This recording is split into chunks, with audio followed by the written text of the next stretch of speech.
Alright, we're going to test PUBG out on a MS7501 motherboard with a 9650 quad-core AMD Phenom 2.3 GHz processor, 8 GB of DDR2 RAM, 320 GB hard drive, and Windows 10 64-bit operating system. Everything will use DirectX.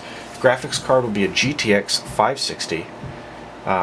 All systems are stock, not overclocked. Over to the left I have the core CPU temperatures.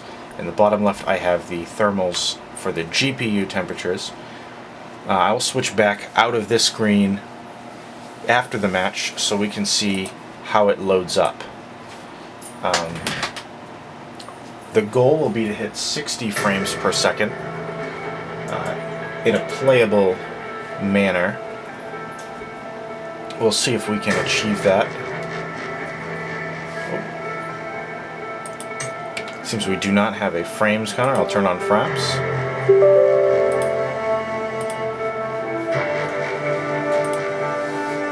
And we are 1920 by 1080 at an 85% screen sale. Now that's low out of very low, but let's go to very low just so we can see the max performance. Nope. No. Alright, well, it looks like I'm going to be playing third person instead of first person because I'm a noob, and only noobs play third person. And we're going to see how well we can do with this resurrected, expertly crafted 2005 computer. Bringing something this old, this up to date, that can play a modern day AAA title in a competitive fashion is pretty phenomenal, especially when the asking price is under $300. You can see in the loading screen, while we're loading in the map, we're hovering around 60 frames per second, which is perfect for playable. I mean, it's definitely appreciative for playable, but you could even go competitive with us. Let's see how we are. Our thermals right now are at 65 degrees Celsius for the GPU and 50 for the CPU.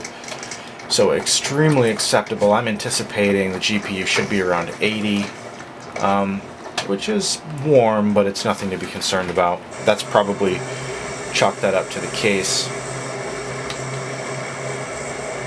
I'm going to go into the military base just to expedite. Yeah, we're hitting over 70 frames per second here. 80 once the map's already loaded in.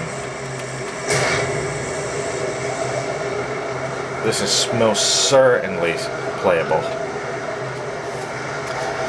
I mean, you might be a casual player. You might be, if your console you're used to playing at about 24 to 30 frames per second, you can probably go up to medium settings and get Xbox comparable graphics, especially on PUBG.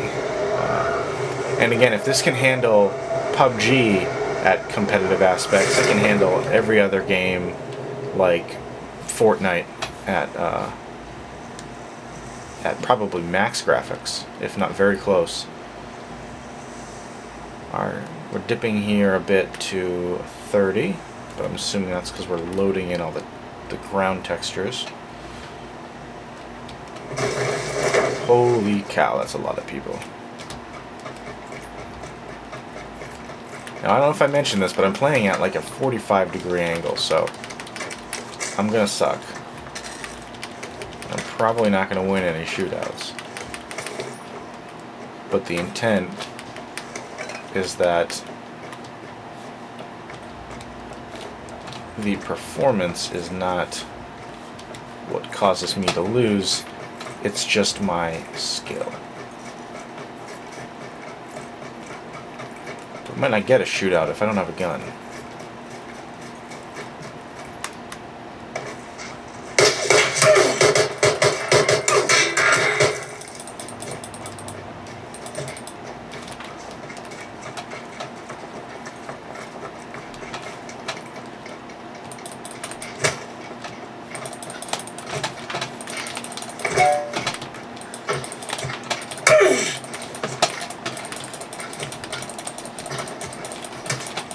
Come on, get wrecked! Get wrecked, son. That's actually pretty good. So I honor him for not murdering me, but I wrecked him with a pan. And, well, I guess you couldn't ask for anything better than that. But, yeah, there you go. This is a completely playable PUBG experience, especially on a computer this old.